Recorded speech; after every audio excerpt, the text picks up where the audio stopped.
We are going to begin this hour, though, with a major escalation in the pro-Palestinian protests at Columbia University. Overnight, some demonstrating against the war in Gaza broke into a building on campus. CBS News correspondent Tom Hanson is there. Tom, good morning.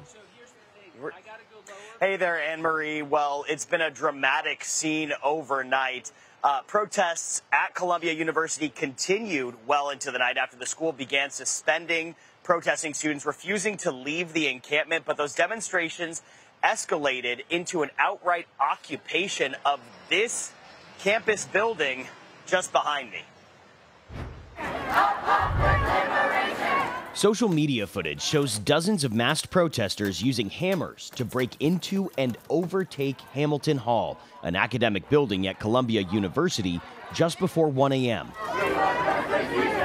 The group can be seen inside running around, with some placing chairs and tables in front of the doors, barricading themselves in. They also took the second floor, unraveling this banner and reclaiming the building as Hens Hall in honor of a 6-year-old girl who was killed in Gaza this year. While another banner was also hung with the word Intifada displayed, Arabic for uprising. And despite the university's calls to disband an encampment on campus, students set up a second one overnight. Earlier on Monday, students continued to call on the university to cut ties with companies they say profit from Israel's war in Gaza. But some say the protests on and off Columbia's campus have created a hostile environment for students. The rhetoric that's led to harassment and anti-Semitic tropes has gone unchecked. Meanwhile, similar demonstrations took place across the U.S. Dressed in riot gear, police pepper-sprayed protesters on the University of Texas campus Monday. Open your eyes! Look up! Look up! As a group blocked the path of a van carrying arrested demonstrators and pushed back against state troopers.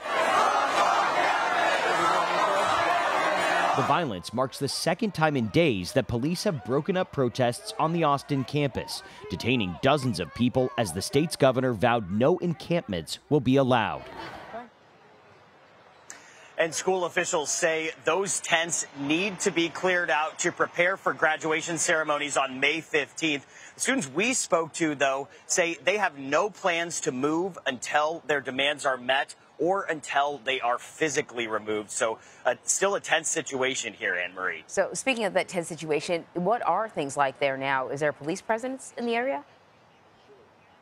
Yeah, there is a police presence, but things have definitely calmed down from those dramatic images that we saw coming out of Hamilton Hall last night, or Hens Hall, as it's being called by the protesters who are occupying it. Right now, the university has come out and they have said that they are limiting the entrance to the campus to this gate right behind me. And you can see that there is a crowd there, but primarily it's media at the moment. So definitely a calmer scene, but as we saw yesterday, things can escalate and pick up very quickly in this situation, Anne-Marie. And so, do we know why they chose Hamilton Hall? Is there any significance to that building?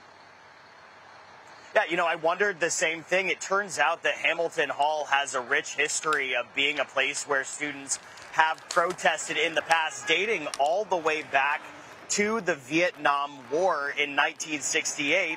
That's the first time, the first documented time that we came across where students were occupying the building. That happened again in 1972. And then in 1985, students once again occupied this building, urging Columbia University to divest from South Africa in the face of apartheid. The university reluctantly complied with those wishes. But as of now, as we heard yesterday, the university has said they are refusing at the moment to comply with the demands to divest from companies that these students say profit from Israel's war in Gaza. But I just want you to take a look really quick because you can see evidence of their occupation right here. There are also other banners. This one says Free Palestine, another one on the interior of the building or a side that we really can't see here says Intifada.